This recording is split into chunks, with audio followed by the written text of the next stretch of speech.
Take our lead. Let's help you make your mark.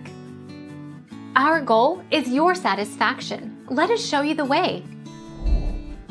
One of the best looking and durable options is to install concrete or masonry curbing along the fence line. The concrete is cast or the masonry is laid so that the top surface is level. The fence posts are then sunk into this curbing and your vinyl fence can be installed with no bottom gaps and a level top.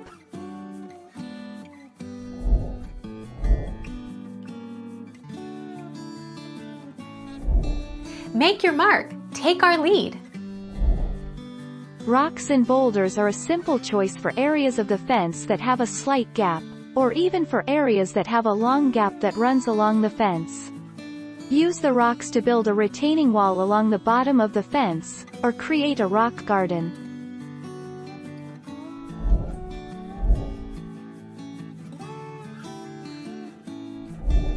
Make your mark. Take our lead.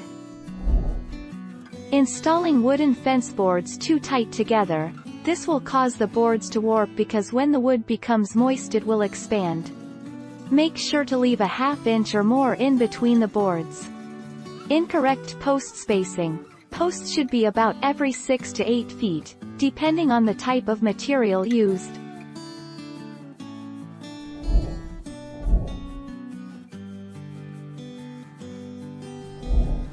Take our lead. Anchor them in place with spikes or stakes so that they will not move away from the fence if animals try to dig under the fence.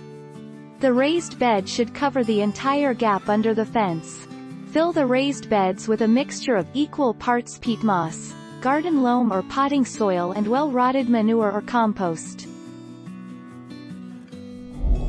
Thank you for watching. Please subscribe and hit the bell notification.